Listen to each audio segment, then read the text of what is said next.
Guys, it's Dandy. I'm having a lot of trouble getting this camera right. Master's asleep. I'm gonna go wake him up in a few minutes, per his instruction. Um, oh, it has. I know I did a video like about 24 hours ago, but it has been a very long day. Yesterday, we went out to a party that a friend of ours had invited us to, and it was really fun, but it was a very long night. We got home at like 3 o'clock, 2 o'clock, and normally don't stay out super late, especially with my work schedule. So we had like napped in preparation. It was really fun. But I just wanted to take a minute to do a video about New Year and about my year.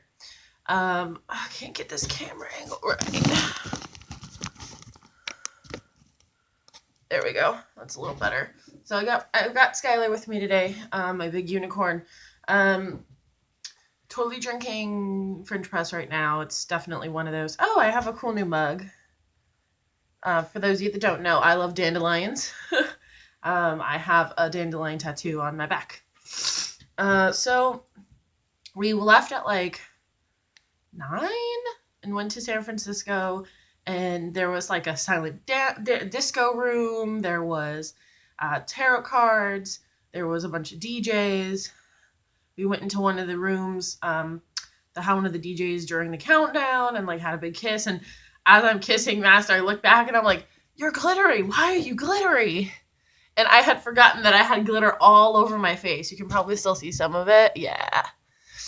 And it was like all over Bastard. I was like, "Oh my god." You didn't freak out. Because before that we were in this like angry princess tea party. There was this lady that was dressed up as like Cinderella, and she was like being extremely disgruntled. It was really funny. She had these like funny eyebrows that she's putting on people and like offering glitter up. And I was like, "Yes, glitter me." And there was a fairy godmother that was a man, and he was like wearing this like beautiful pink tutu and fairy wings. And Master was just kind of looking at him funny before we went in. I was like, "You know that men can be this is my gender queer, but we do have a male unicorn that is pink. So men can definitely be pink, and why can't fairy godmothers be pink or men?" So he was like giving out glitter, and I was like, "Oh yes, glitter me." And he's like, "I'm sure you say that to all the fairy godmothers." And I'm like, oh, I'm thinking, wow, okay, my submissive personality really shows up. I'm like, "Yes, just do the things to me." So it was really fun. I was covered in glitter. Like I said, I still have so much glitter. This isn't even a quarter of the glitter that I was wearing. So yes, that was our New Year's. It was really fun. Then our friends did a scene with rope, and it was really awesome. Don't want to talk too much about that, but yeah, so that was our evening, and then we got back late. I do have to work tomorrow, so yeah, my year. Wow. So you guys have followed like the last 5 months. It's been crazy. To give some background, I moved into this apartment like a year and a half ago, like last December. So I spent the entire year living here with my good friend, Tempest. You guys have heard her on the video before. And it was a transitional period because I was going from a really like cheap rent living in a friend's house to like actually paying like full rent in the Bay Area.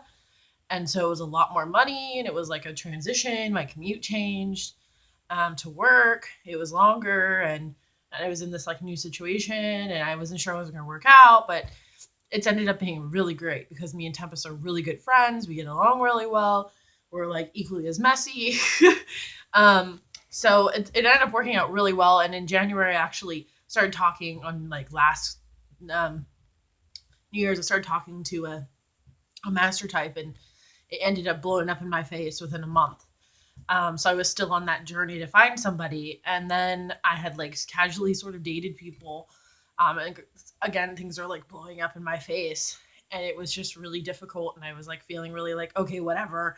At this point, I'll just take a daddy baby girl casually, because clearly like what I'm looking for is extremely hard to find. And I'm going to need to sit around and wait for a while before I find somebody.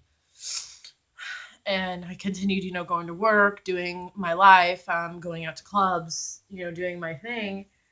And then one day I was curious. I was like, let me look up Master Slave on YouTube. Maybe something interesting will come up.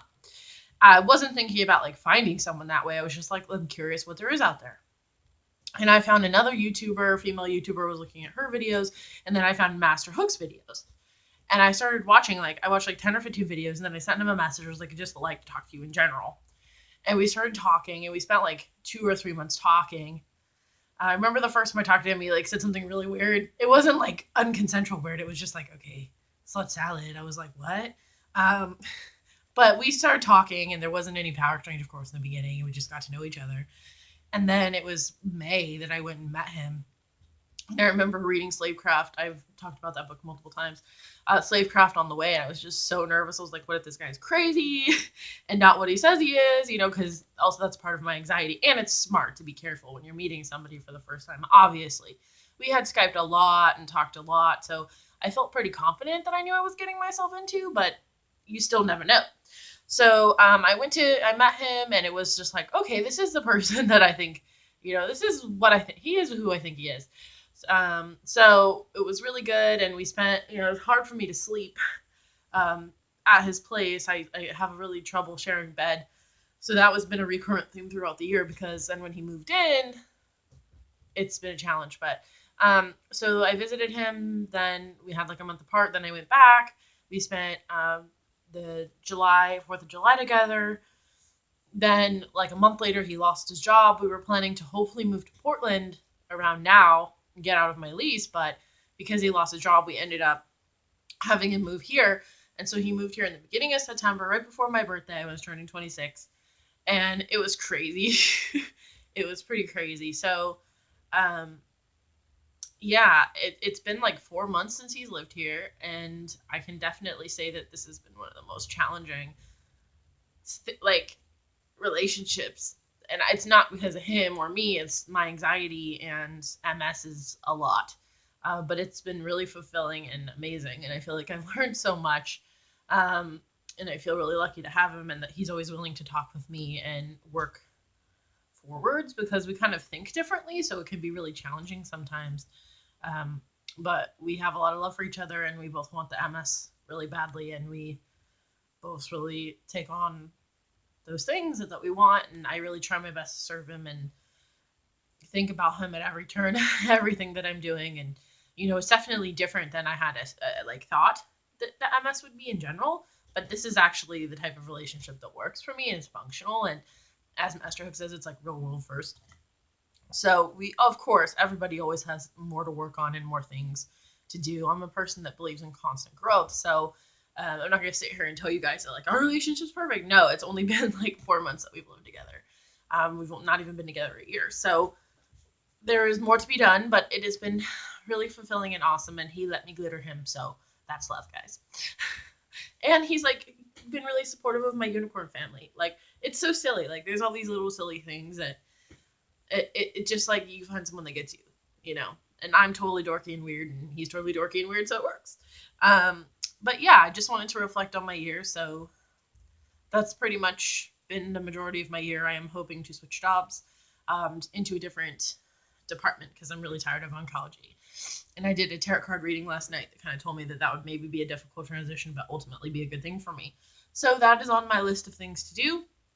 I'm hoping to actually get a vacation this year, like 5 days of like nothingness, or like doing something fun and not like just constantly going.